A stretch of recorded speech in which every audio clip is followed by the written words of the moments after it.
It is finally that week here on Gators Breakdown. We've been counting it down, and it is Florida Tennessee week. I'm your host, David Waters, here on Gators Breakdown of SEC Breakdown. You can find me on Twitter at GatorDave_SEC. And with me, as always, our midweek podcast is Joey V. So, Joey, man, how you doing tonight? Pretty good. Thanks for having me on again, David. This is fun. Oh, yeah, very fun. You can find Joey, host of Inside the Huddle, Sports Radio 1560, Melbourne, Florida. Find him on Twitter at Joey V. So that's still the tag, right, Joey, on Twitter? Or did you change it recently? It's Joey_sports talk. There we go. That's right. It's Joey_sports talk. All right. There we go. So That's where you can find Joey and I on Twitter. And speaking of Twitter, Joey, it's Florida Tennessee week. You and I have been somewhat quiet from the Florida Tennessee front, less so than our Gator brethren there. But you can tell it's Florida Tennessee week, especially when you get on social media right now. The state's been circled in the calendar for a long time for the players and the fans. It's actually kind of good this year. I think it's extended so deep into the teams. I mean, you heard Quincy Wilson today. A duck can't pull a truck, and referring to Tennessee as the duck and Florida the truck. But so I think then myself, if Florida loses this game, the players are going to get roasted. I mean, they really are, especially Jalen Tabor and Quincy Wilson. I think they've been talking more than anybody. But even Marcel Harris, who's like the quietest one on the team, came out and said something the other day. I'm like, wow. It's getting intense. Yeah, but you know what? This is what makes college football fun. It's what makes the rivalries. As much I think as it gets on Tennessee's fans to hear the Gator players talk. You know what? If you win, doesn't that make the win that much sweeter? So this is what college football is about. It's trash talking between the same schools. Tennessee fans. Tennessee fans are actually the ones saying, they have every right to talk, 11 in a row. We can't really argue with that. So there is a few sane ones out there. I know it's few and far in between, but that's Twitter. I think this has been the most social media hyped game that Tennessee and Florida has ever had, because obviously social media wasn't around the back last time Florida lost to Tennessee. I think MySpace was just created maybe a year before, and it was pretty much only on college campuses, and no one ever knew about it. So that is right. Speaking of sane Tennessee fans, Mike Loveall of Last Word on Sports will join us later on for this episode of Gators Breakdown. I work with Mike, SEC Breakdown. We have our show every week. So Mike brings the Tennessee knowledge about better than anyone I know. So Mike will join us here and will break down the Tennessee side of things for us. But Joey, let's go ahead and dive into the Florida side of things as Florida gets ready to kick off against the Tennessee Volunteers Saturday in Knoxville. First of all, Joey, we know the main story. Austin Appleby gets his first start as Gators quarterback going to Knoxville. What have you seen from Appleby? There hasn't been much, but we saw the spring game. We've heard some things from scrimmages and practices and fall camp. What does he bring to the table that maybe Luke Del Rio doesn't bring to the table that can help this Florida offense? Well, Appleby was brought in because I think McElwain realized the drop-off from Will Greer to Treon Harris last year when he was lost for the season. I think that was the main reason McElwain wanted to get somebody that was going to be not such a drop-off. And I don't think Appleby will be much of a drop-off from Del Rio. Of course, Appleby, I don't think, can throw the ball as well as Luke can. Probably not the deep ball, but Appleby's more athletic. Appleby can run. He was a state basketball player in high school. He's bigger. He's 6'4". Del Rio's, I think, 6'1" with his cleats on. I don't think there's, as I put on Twitter, I've got a lot of likes and retweets on it. The drop off from Del Rio to Appleby is far less significant, and that's something that Gator fans need to talk themselves off the ledge about. It's far less significant. Everybody's got kind of this PTSD from last year, losing Greer. It's not going to be like that. It is not. I'd be astonished if it's like that. Appleby just needs to take care of the football. He obviously didn't do that at Purdue. I think he had just about as many interceptions as touchdowns over his 3 years playing there. But if he takes care of the football and runs around a little bit and keeps the ball safe, I think Florida's defense in the running game is good enough to beat Tennessee soundly. I mean, if he turns the ball over a couple times, and then it's a whole new game. I think Florida right now, with the injuries Tennessee has, I think Florida's the better team. And I just want Appleby to take care of the football. I'm a fan of his athleticism. Seen him a couple times in practice, filmed from practice and stuff. Saw him in the spring game. He can move around a little bit. It's obviously going to be somewhat of a drop-off. Del Rio's been in the system for 2 years now, and he's the line. And I'm just really excited to see what he can do, because he's obviously going to be our quarterback probably for the next 2 or 3 weeks. Right. It is interesting to see if the offense changes any. McElwain and the quarterbacks themselves has said they don't expect much of a, play calling change because of him. But, the reason Luke Del Rio won the job, and we know first and foremost, was because he knows the offense front and back from his time with Doug Nussmeier and Jim McElwain before, and him learning through, sitting behind Will Grier last year. Luke Del Rio knows this offense pretty well. As far as, maybe some throwing ability, Appleby has a cannon. I went back and watched some highlights of Purdue last year. He has a cannon now. How accurate can he be with the deep ball? That's probably a question that remains to be seen against SEC defenses, and where your corners are a lot closer to your wide receivers in this conference. But he even admitted himself. You mentioned him throwing a lot of picks. Yeah, he for his career, 19 touchdowns, 19 interceptions. He even admitted himself, they're playing from behind a lot at Purdue. He had to force a lot of throws. A lot of it was on the offense at Purdue to try and win ball games. So, does he still have that gunslinger mentality? Can he play within the offense that Jim McElwain and Doug Nussmeier create for him? If he can play within the offense, Joey, like you said, not turn the ball over, Florida will be okay. The running game has picked up and looked better every week. Of course, competition is, going to start ramping up right now. So, can they go into Rocky Top, get the running game going? I am interested to see how Florida starts this game with Appleby. And, are they aggressive early to maybe help loosen up that run game a little bit? Be aggressive on that first drive, loosen up, maybe connect on the deep pass, get the crowd out of it early, and then go to your run game, second, third drive to go ahead and establish that, and maybe, try and get up early on Tennessee. But, yeah, you mentioned – if a play breaks down, he's got the legs to sit there and run for a first down. That's going to be key probably with this, this offensive line. The pass blocking still hasn't been there for where we want to see it the first 3 weeks of the season. So, even play calling, maybe some design rollouts. We saw a good bit of those with Will Grier last year when the offensive line was struggling. Yes, this offensive line has only given up 1 sack this year, but a lot of that has to do with Luke Del Rio getting rid of the ball, not that the protection was great. So, if the protection's not great with Austin Appleby, he doesn't have to throw the ball away. Maybe he can make something happen with his legs. Absolutely. I'm a huge fan of just Jim McElwain kind of plug-and-play system that he has for quarterbacks. He's always had it. He's won national championships with mediocre quarterback play. I mean, it's a proven track record. He, as bad as Treon Harris was last year, he was plugged into an offense that wasn't even fit for him. He was a square peg in a round hole, and Jim McElwain won with him.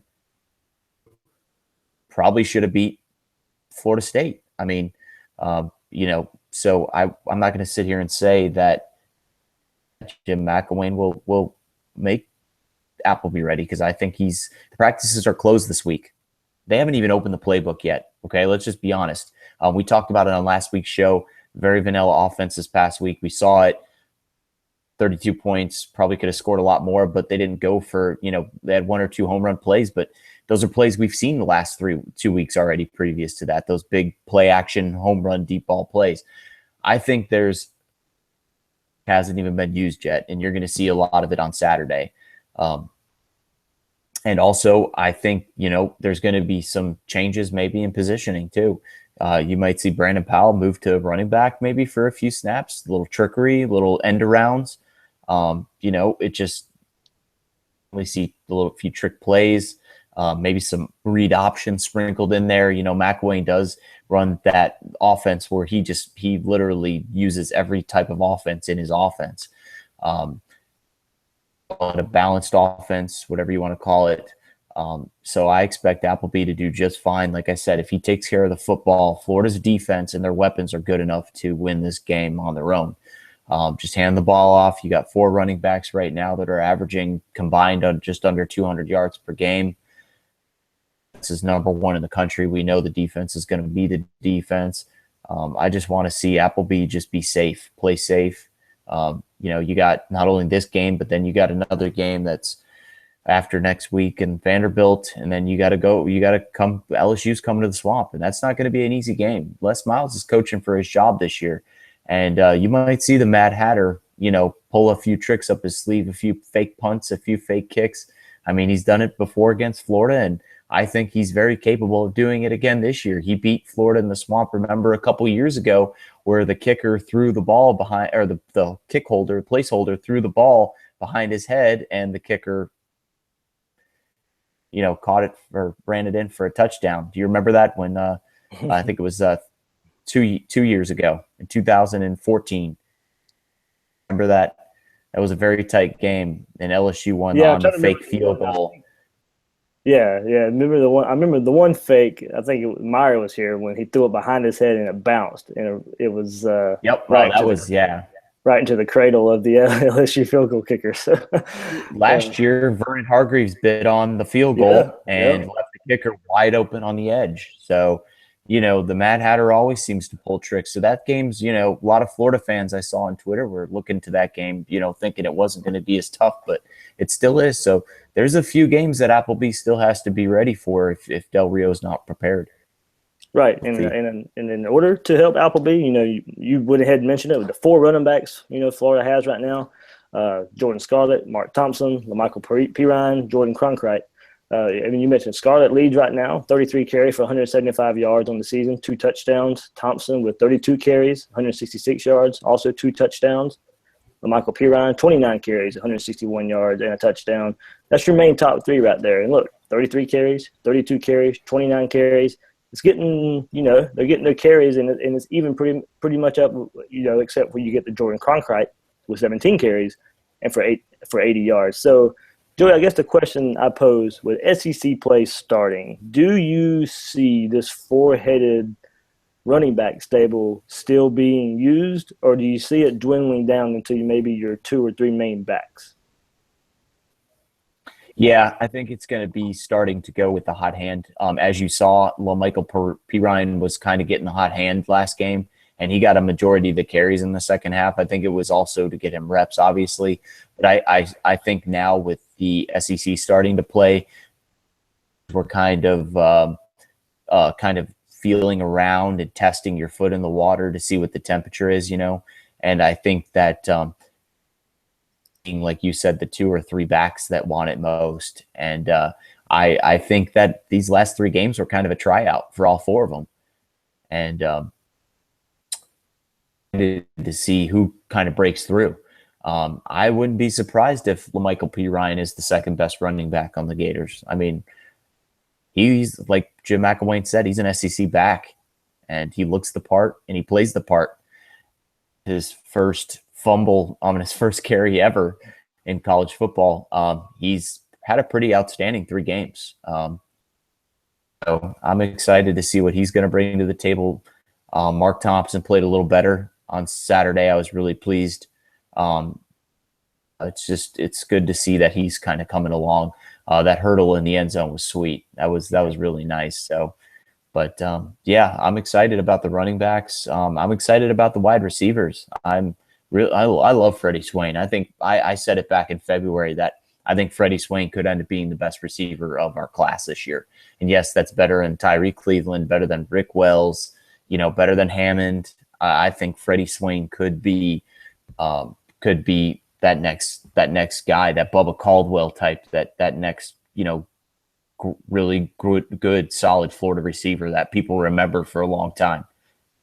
Yeah, I agree with you on Swain. He's probably the receiver I picked out the most too, just because of his hands. He probably has the best. He had the Yeah. best hands to me of any of the freshmen incoming. While Tyree Cleveland was more of your big play downfield threat, I thought Swain was your get to the chains, throw it near him, you got a first down. Yep. So it's Yep. of course, it's one The touchdown. routes. Yep. He runs all the routes, and his routes are crisp. I mean, I've watched his route running. He looks mature.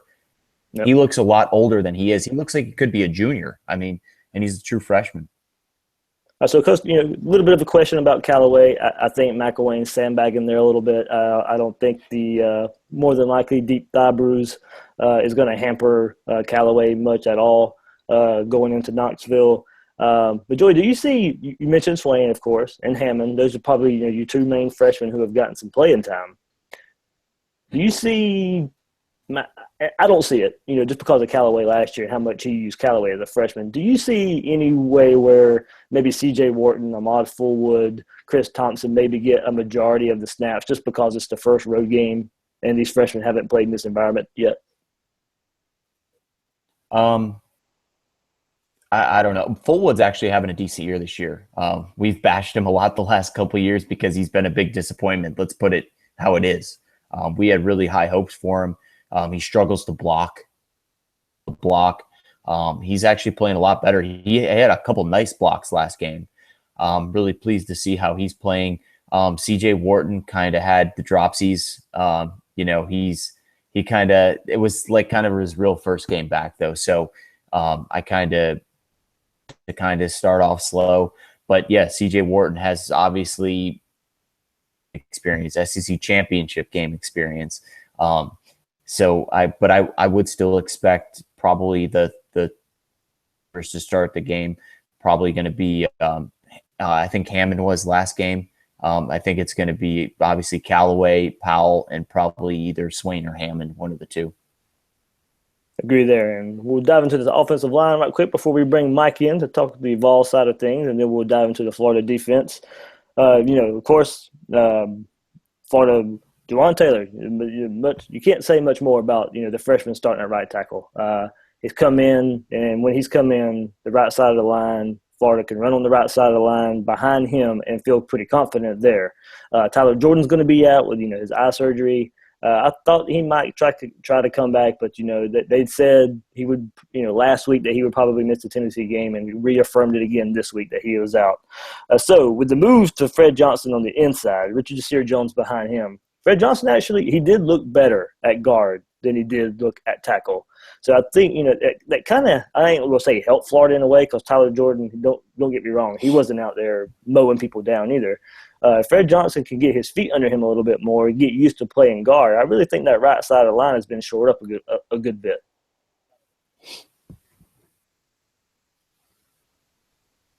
Yeah, absolutely. I absolutely think the right side of the line with Juwan Taylor is than what it was 2 weeks ago. We talked about it on the last two shows that Juwan Taylor had to start. I mean, he had to start. There was, I think, no other decision that McElwain could have made. It was obvious to anybody with two eyes and two ears that when Juwan Taylor came in the game, hurried, the running backs were getting more yardage, and nothing against Fred Johnson, but I think he's just playing out of position when he's at the right tackle position. And I think Juwan Taylor's good enough to where he's going to move over to the left tackle position in the next 2 years. So I'm really excited about him. I think he's standing. I mean, he had one bonehead play, I think, last game, but he's a freshman, early enrollee. So I don't expect him to get it all right now. But with how he's playing, I mean, I see all SEC, all American type in his future. And I'm really excited to see what the offensive line is going to do in a hostile environment. Losing Tyler Jordan hurt. I mean, it did. He may not be the glamorous name, on the offensive line, but you could just see that the chemistry is different last game when he wasn't there. About in the second half of the Kentucky game that he didn't get touched. The offensive line gelled in that game. As bad as Kentucky is, they're still better than North Texas. Player in Luke Del Rio's face almost every play all night long. And you can't sit here with a straight face and tell me that North Texas's defensive line is better than Kentucky's, because it's not. It's just no matter how bad Kentucky is, it's not the SEC.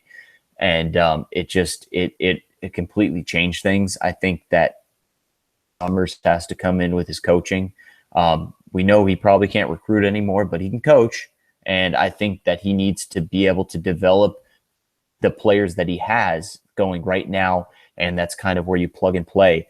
And I'm really excited to see what the offensive line is going to do in Knoxville, where the noise is going to be crazy. No false starts. We don't need false starts. We don't need dumb penalties to get the crowd more into it than they already are going to be. Yeah, and you mentioned how the pressure was on Luke Del Rio. Even before he got hurt, his jersey was, like you said, his jersey was filthy. He was on the ground a lot. And I mentioned, yes, the offensive line hasn't been giving up sacks. I mentioned that earlier, but the pressure has still been there. Luke Del Rio was just smart enough to get rid of the ball. So yeah, the run blocking has got better. They were starting to gel. Yes, the Jordan injury hurts there with continuity. But it is going to be the pass blocking and helping Austin Appleby, on the road. That pass blocking needs to be shored up going on the road. So I think we have, I think Mike is ready. Mike, you there? Dave, I'm here. Can you guys hear me? Gotcha. So this is Mike Loveall of Last Word on Sports. He joins me on SEC Breakdown every week. Going to give us the Tennessee side of things for the big showdown, SEC East showdown between the Gators and the Vols. So we got Joey, we got Mike, got myself, and we're just going to sit here. And Mike, kind of reference your article you put out this week. You mentioned how big of a game this is for the Tennessee program, how big it is for Butch Jones. Dive into that a little bit. You don't have to spill the beans on your article, so people can go check that out. But, cliff notes of that and just how big this game is for the SEC, for Florida, and more importantly, on your side for Tennessee.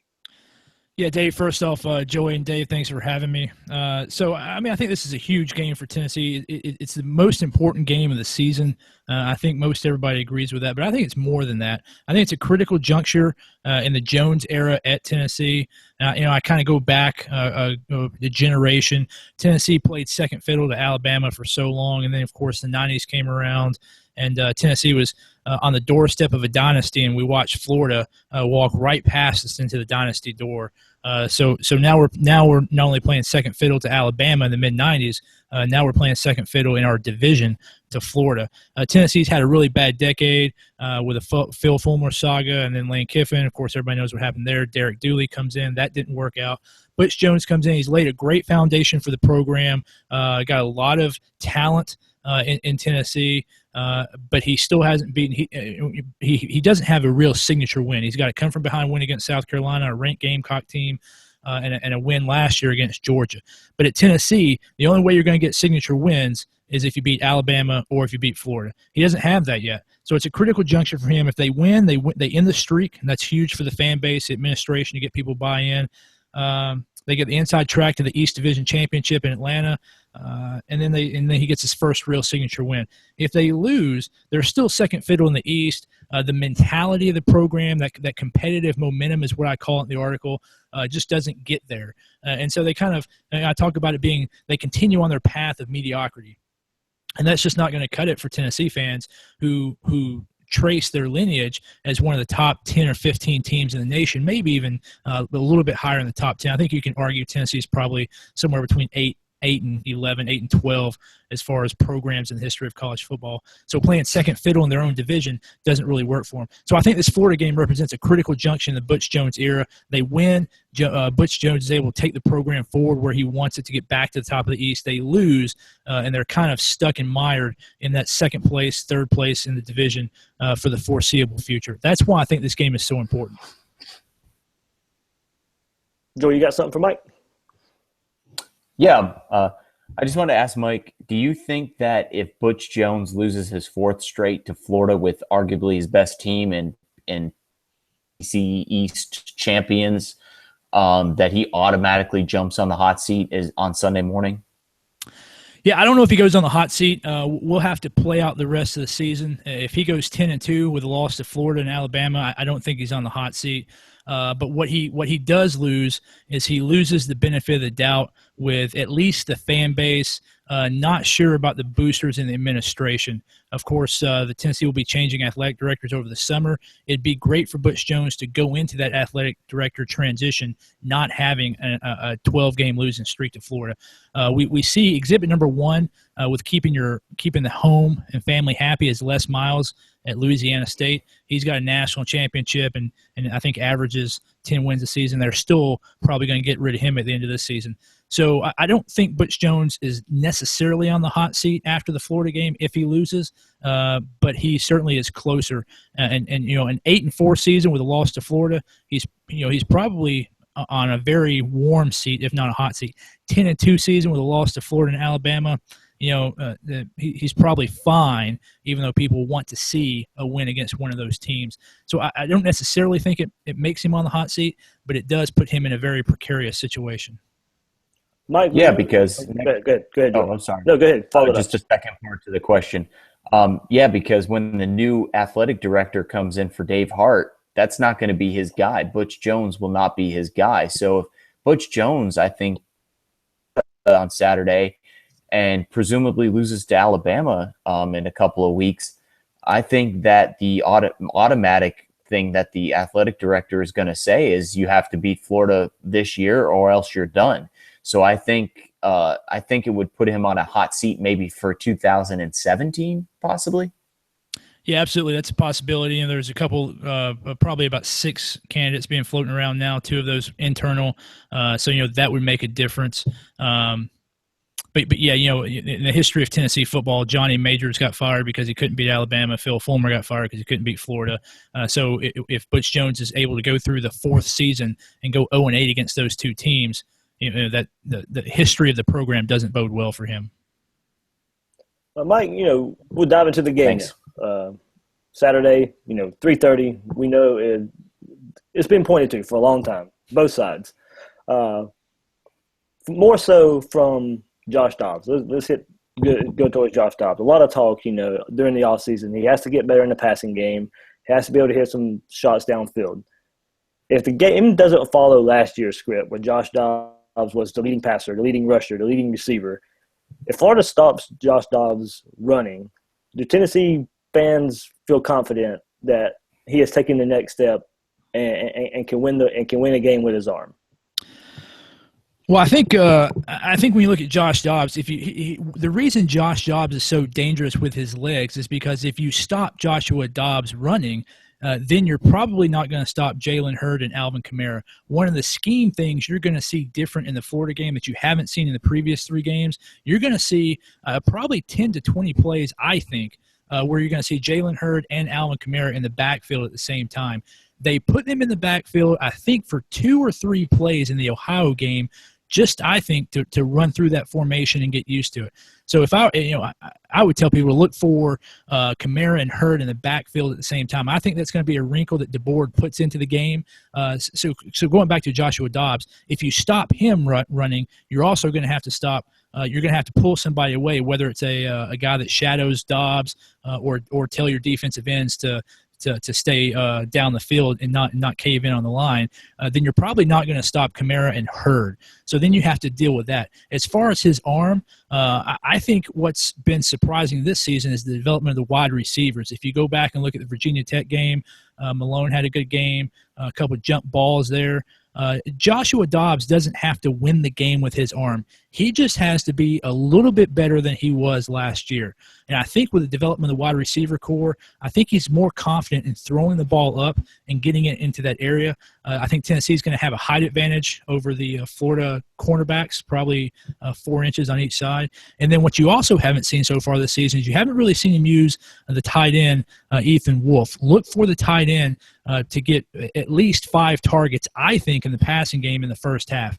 Tennessee wants to stretch those linebackers, see if they're going to bite on the read option to Hurd and Kamara, and if they do, they'll probably go Wolf over the middle to get Joshua Dobbs in that rhythm on those 8 to 12-yard passes that Wolf is so good at catching. And then once they have that, then I think they'll go downfield if they have to.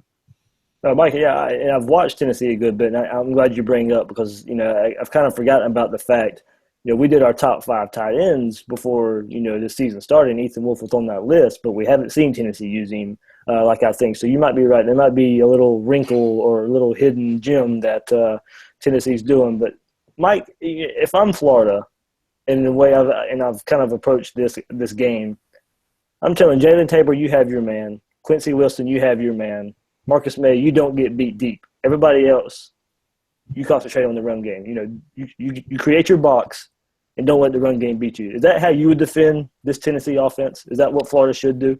Yeah, I mean, I would not go that route. Tennessee has weapons on the offense. One of the big complaints from the fan base, and I think it's a legitimate complaint, is through the first 3 games, the offensive playbook has been very limited. And if you look at the Appalachian State and the Ohio game, particularly the Appalachian State game, it almost looked like Dobbs was on a no-rush, what we call a no-pull directive from the coaching staff, and that is you hand the ball to the running back every time. We do not want you running the ball. He ran the ball fairly often with Virginia Tech, and he did run the ball a little bit more than I expected against Ohio, but it was in much more designed areas where it wouldn't he wasn't as much risk as he was in Virginia Tech.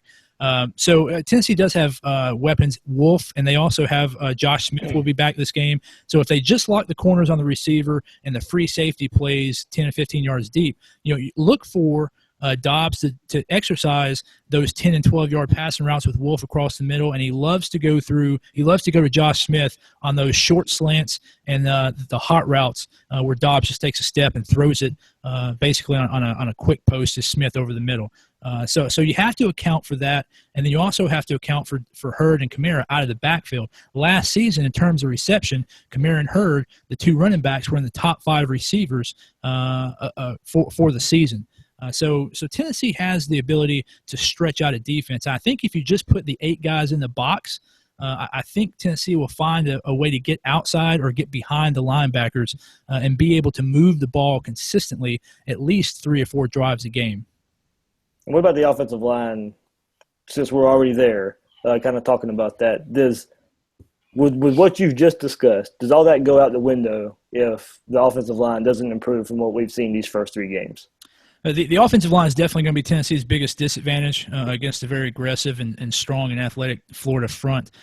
Chance Hall comes back this week. He practiced for the first time today. All reports out of camp are he looks good. He looks like he's ready to go for the game. Having said that, all reports out of camp were that the offensive line was much better. So I think if you see Chance Hall in, you'll see a reconfigured offensive line. Look for Jack Jones to start at the other guard, which is something they changed last week at Ohio. I think the offensive line will be better, slightly better, although I am still very concerned about the offensive line. Chance Hall will make them better. But again, if you go to those quick slants across the middle and those tight end routes, all Dobbs has to do is take the snap, take 2 steps back, and then get rid of the ball. If he can do that, as long as the Florida defensive line doesn't block up the passing lanes, I think the board will scheme an offensive game plan that will help cover the deficiencies of the offensive line. I think they'll be better in the run game as well. That's an area where they've been surprisingly bad so far this season, is their run blocking scheme. Okay, Mike, we discussed the offensive side for Tennessee. Let's talk about the defensive side. Missing quite a few players. I know Reeves Maben is going to play, but he's definitely going to be banged up, and Florida's going to come after him and test that injury out. I know McElwain and Nussmeier, like you said about Tennessee holding back the playbook. I know that McElwain and Nussmeier, they are having close practices all week, and I believe it's because they're opening up the playbook to where it hasn't been all season. With Del Rio out, I think that Tennessee's going to stack the box and make sure that Florida's running backs are secured, and I think they're going to make Appleby try to beat them with his arm. And I think with Cam Sutton being out, obviously Tennessee's best defensive back, I think Florida's going to salivate and try to beat Tennessee on the back end.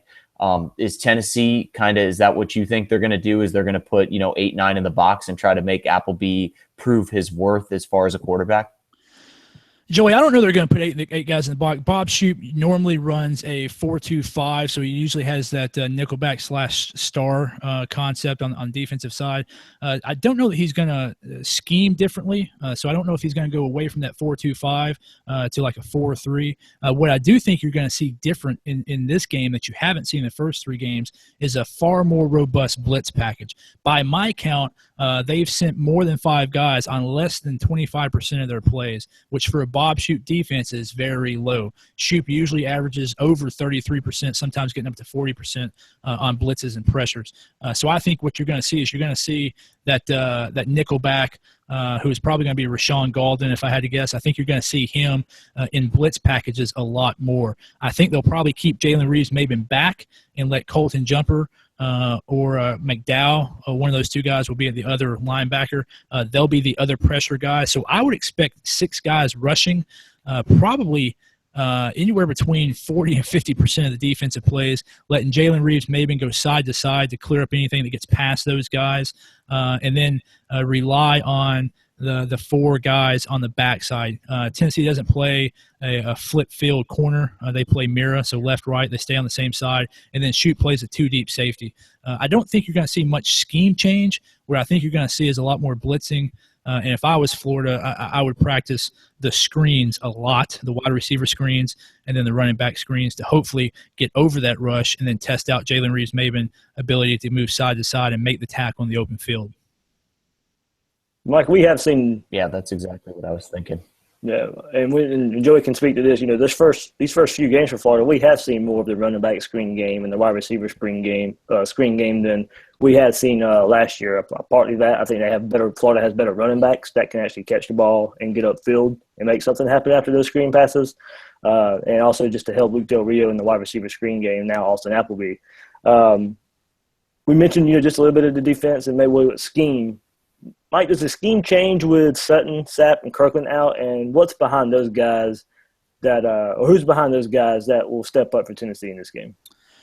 Well, the scheme's not going to change too much. Like I told Joey, Shoop likes to employ his scheme is actually not complex. It's a pretty set scheme. It's actually more of a traditional scheme. What sets Bob Shoop apart is his willingness to bring pressure a lot and bring pressure from different places. For Darren Kirkland, who I think is probably the most important guy that's out, you're going to see Colton Jumper and Cortez McDowell. That is a significant drop-off of that position. That's the one position I'm most worried about, and the injury to Darren Kirkland Jr. is the injury that I'm most worried about. Cam Sutton's an All-American quarterback, but the drop-off between him and his backup will not be as much as between Kirkland and his backup. So I think you're going to see Justin Martin and Malik Foreman, I think, on the corners. The depth chart still has Emmanuel Mosley. Emmanuel Mosley had a really tough game against Ohio. Malik Foreman's coming back from a suspension, and Justin Martin is going to be the other corner, I believe. Braylon Buchanan, the freshman, had a decent game filling in for Cam Sutton and Malik Foreman, and I think you're going to see Rashawn Golden at that nickel back. The depth chart does have Malik Foreman listed at nickel. I don't think that's going to be the way they line up most of the time. Again, I think you're going to see Justin Martin and Malik Foreman on the corners, Golden at the nickelback position. So that's the cornerbacks. We talked about the Colton Jumper and McDowell behind Kirkland. Cortez Sapp was a backup. Where you're going to miss him is on the special teams. I think he was on every single special teams unit. And then if Jalen Reeves-Maybin goes down during the game, that's really going to impact the game. That would be almost a backbreaker for the defense. Mike Loveall of Last Word on Sports and SEC Breakdown joining us here on Gators Breakdown. Mike, one more question, and we'll let you get out of here. Tennessee wins this game if? Tennessee wins this game if they can have 70 offensive plays, and if they can have 2 100-yard rushers, Jalen Hurd and Joshua Dobbs. If Tennessee can establish the run game, I think Tennessee wins this game. Mike, you think it's another classic? Last 2 years have been 1-point games. Do you think it's a classic, or does Florida fold a little bit with a young team going to Rocky Top? I am much more nervous about this game today than I was 3 weeks ago coming out of the preseason. Yeah, and of course, everybody knows the narrative of All Nation with game day in town, Smokey Grace, Checker Nealon, and then backup quarterback for Florida. We're trying to exercise all of our demons at once. The entire program is all in on this game. I cannot bring myself to imagine a loss in this game. It would bring almost every Tennessee fan to their knees. I think it's going to look like 23-20 Tennessee. I think Tennessee pulls it out in a very close one, and I think it's going to be a nail biter. But I just can't bring myself to imagine a Tennessee loss. It would Knoxville would go up in flames. But yeah, Dave and Joy, thanks for having me. Make sure you check out and my Clay Travis would shut down his show. Yeah, I don't know if he would shut down a show or if he would Facebook Live video the destruction of Knoxville. I'm waiting for the blood bank guarantee Yes. That Tennessee wins by 40. I don't think I'm waiting for that blood bank guarantee. I don't think you're going to see that this week. If he does, he's a braver man than me. That's for sure. He's lost everybody of his Twitter followers' mortgages. He's drained them of all their blood like a vampire. And so if you want to bet on a game, don't follow Clay Travis's Twitter account. They keep coming back to him. They do. So yeah, Dave, you mentioned the article earlier. Please go check it out. Last word on collegefootball.com, and it talks about why this game is not only Tennessee's most important game of the season, but it's the most important game they've had in a long, long time. Critical juncture in the Butch Jones era. But Dave, Joey, thanks for having me, and look forward to talking to you after the game. Oh yeah, for sure, Mike. Thanks for joining us. Awesome. Yeah, folks, you won't find a better Tennessee voice right there than Mike Loveall. Helps us out. SEC one of the sane ones, Dave. Yes. Oh yeah. Yes. We all have our we all have our crazy. Yeah, go and read Mike's article. He sent it to me today. It's definitely worth the read. Brings back some good Florida Tennessee memories for Gator fans, but also a good look at why this rivalry is so special and what Tennessee what a win can do for that Vols program. So Mike, thanks for joining us tonight. Thanks, guys. Thanks, Mike. So Joey, what was your big takeaway from Mike and what what Tennessee brings to the table as Florida travels up there, and what Mike was talking about. What was your big takeaway from what Mike brought here? He was spitting knowledge, man. He was breaking it down. He was breaking down, what Dobbs and Hurd and Kamara have to do, and I wanted to piggyback off what he said. I think Florida's going to make Dobbs beat him with his arm. He hasn't done it yet all year to teams, and he couldn't really do it last year against Florida. Dared him to beat him with his arm, and he ended up, Tennessee actually had a chance to end the game with a set of downs, and didn't they go 3 and out when Florida even had a chance to come back in with the touchdown?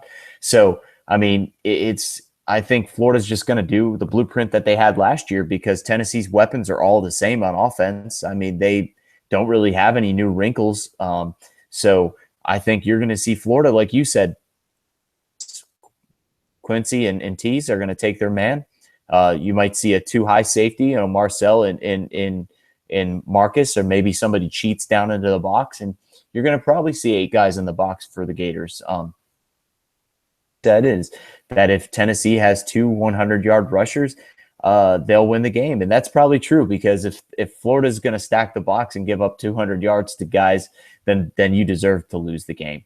So, I completely agree with that. And I think Dobbs is not going to be able to get away with those floaters that Mike was describing, about how Dobbs just kind of takes a step and lays it up to his guys.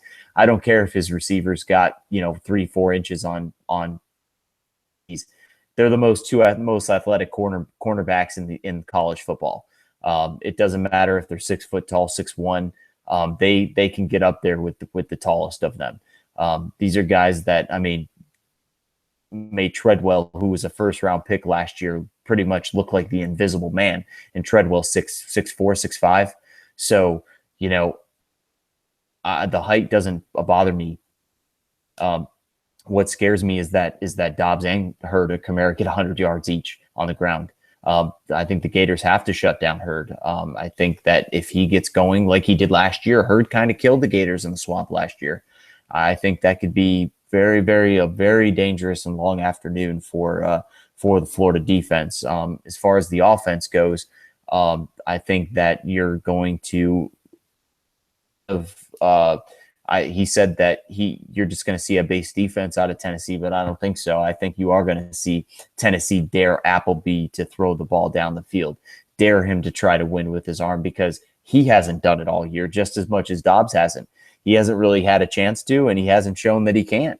So if I was Tennessee, I would tell him, hey, you a few and see if you can make them. And if you can, then we're going to play our regular defense and we're going to believe you. But until you can prove it, we're going to put all our chips in one basket and we're going to sell out on stopping Charlotte, Cronkright, and Thompson.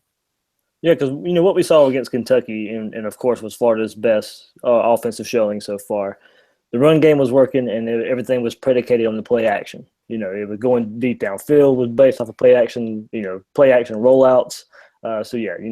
This Florida offense is definitely going to be at its best when the running game is going. But we previewed the offense before Mike joined us, so when we were starting to dive into the defense, and we'll finish our show up on the defensive side of the ball. I will be interested in see how much Florida attacks Josh Dobbs, or do they sit back and try to contain?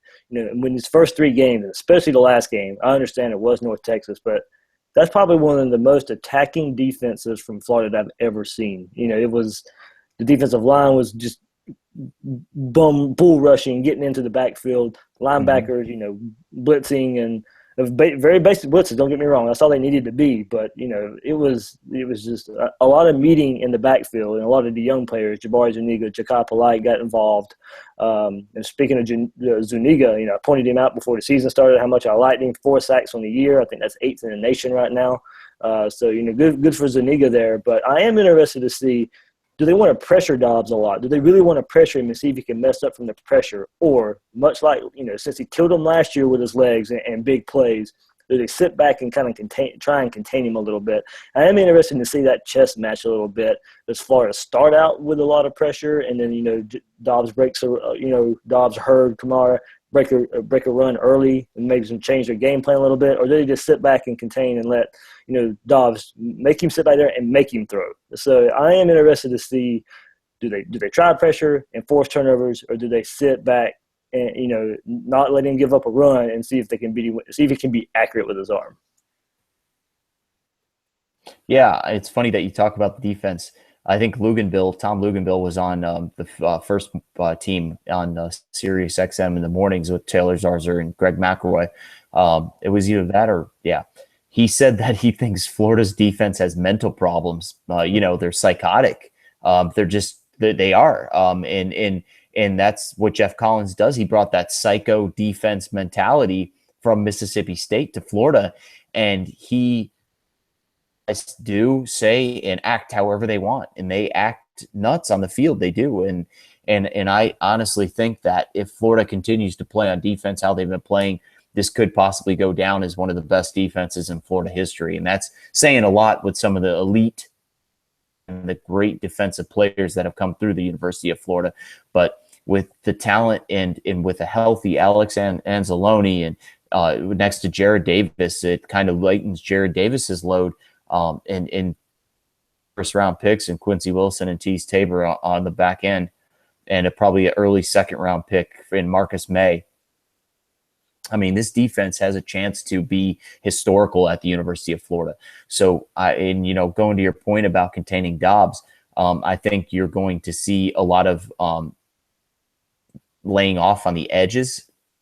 The defensive ends are going to kind of maybe fake a rush and drop back into a zone, maybe like a spy type thing to keep Josh Dobbs contained and not let him get to the outside, because he did that a lot against Florida last year. If you turn on the tape against the Gators in the Swamp last year, Dobbs killed the Gators on the edge. I think he rushed for almost 100 yards, didn't he?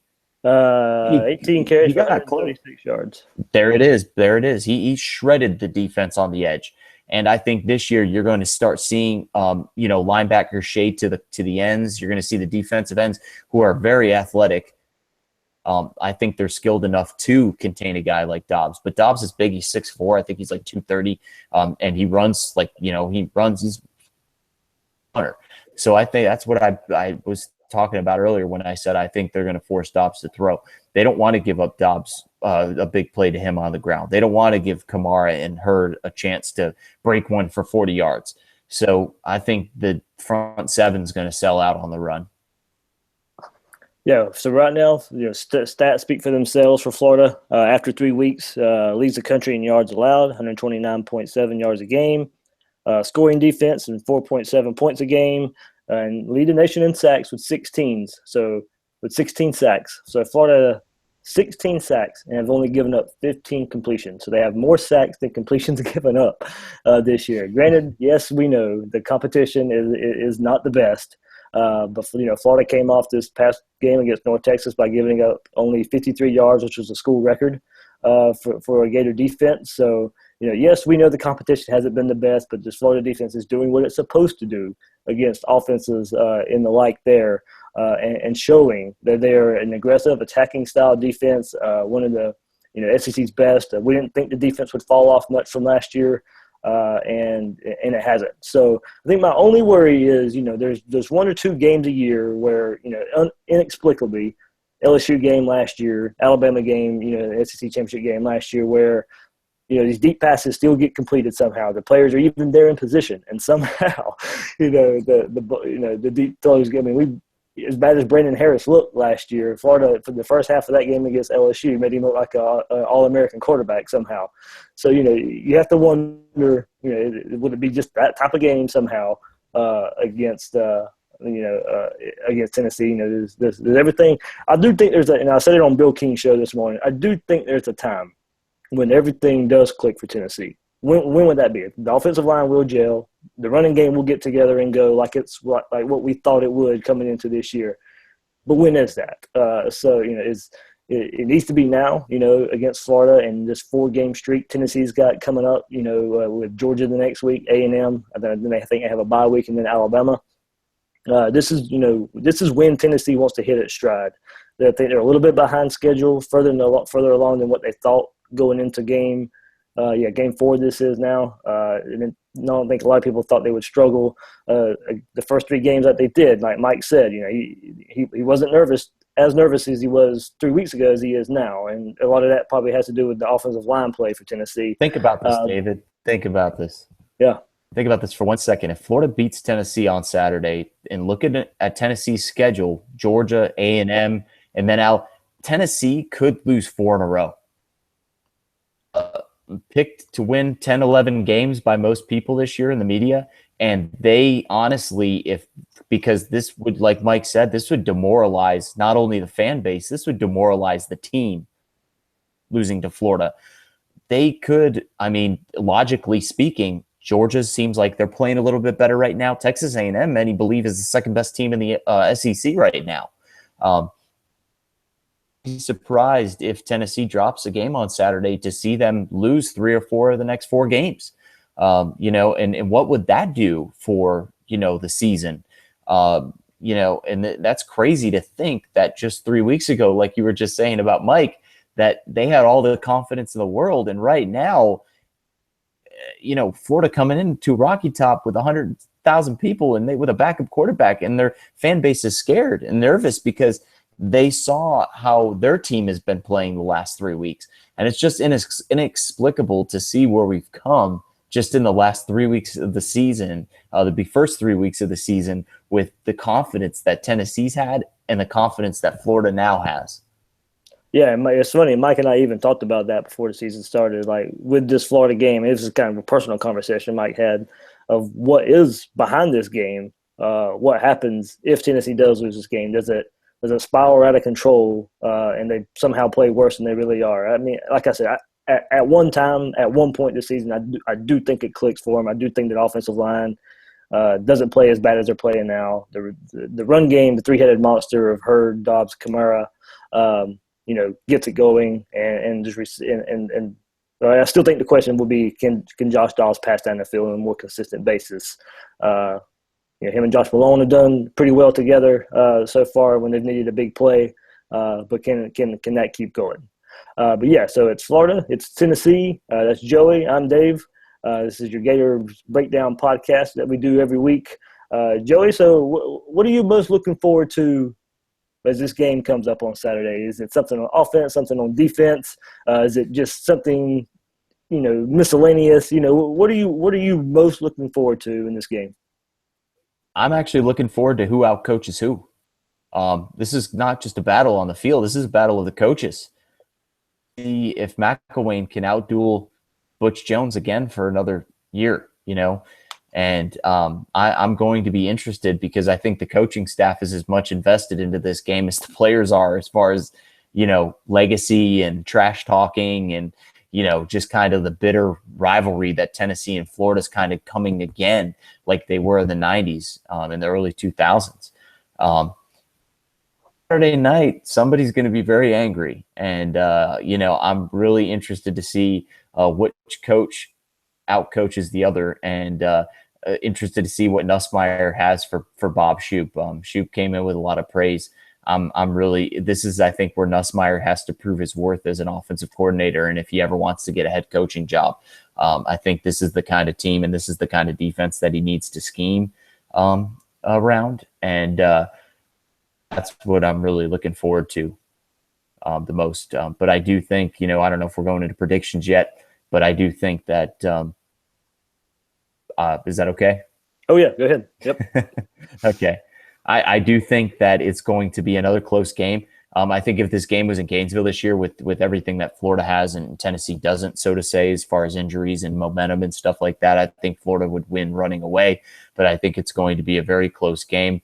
I'm going to take the Gators 31-28 on a Eddie P field goal for the win with about a minute and 10 seconds left. Wow, a little bit more high scoring than I thought most people would go. I think what I'm most looking forward to is how does the reaction to Jalen Tabor, Tease Tabor, what happens? The most hated man in the state of Tennessee. Yes, what happens on the field with that? A lot of Tennessee fans, and I don't know if they're serious. They could be serious, but hopefully, jokingly, they really think her just gonna go and single out, no matter what play is called. They go single out Tease Tabor, Jalen Tabor on the field. That wouldn't, I don't think, be smart. You play the game. If he happens to get in front of you, there you go. Try and blow him up then.